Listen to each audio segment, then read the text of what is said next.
Pour la toute première session de ce comité depuis la mutation du Fonds national d'insertion des jeunes en projet de mise en œuvre du Fonds de garantie aux jeunes entrepreneurs en février dernier, les projets présélectionnés étaient des plus innovants. Ces derniers portent sur divers domaines économiques. Globalement, il faut dire que l'ensemble des dossiers qui sont de plusieurs catégories, dont les catégories en question concernent l'ensemble du tissu économique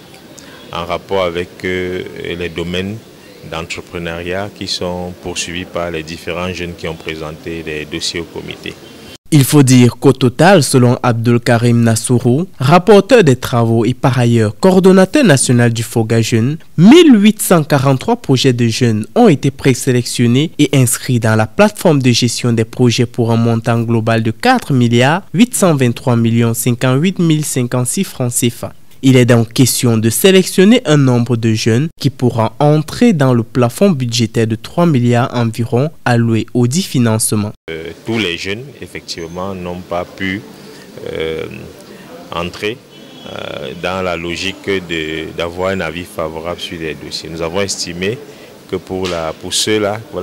dont les dossiers n'ont pas traversé le cap, il faudrait, dans le cadre des recommandations que nous avons formulées, pouvoir tenir compte de ces dossiers-là dans les prochains comités qui auront lieu. Le processus de sélection des projets des jeunes va du niveau local, à savoir au niveau des centres multifonctionnels de promotion des jeunes des arrondissements, puis au niveau départemental et régional pour la phase de prévalidation avant de subir la validation du comité national. On a principalement choisi la pertinence des projets.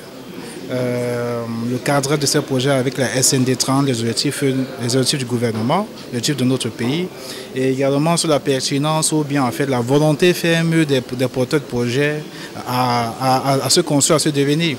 Les institutions financières à ces travaux ont alors remercié le gouvernement pour leur implication dans ce comité, preuve de la collaboration entre le gouvernement et le secteur privé. Je voudrais au nom de mon institution, la Caisse camerounaise d'épargne et de crédit, dire vraiment merci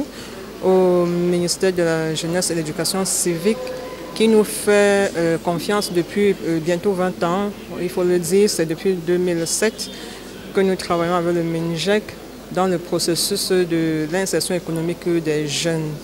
C'est par des séances d'échange portant notamment sur le suivi des projets des jeunes qui seront financés, mais aussi sur l'effectivité de la mise en œuvre des stratégies de remboursement des crédits octroyés aux jeunes qui a donné cours à la validation des projets sélectionnés que la session a pris fin avec à l'esprit la mise en œuvre effective du plan triennal spécial jeunes, ce cadeau du chef de l'État à la jeunesse camerounaise.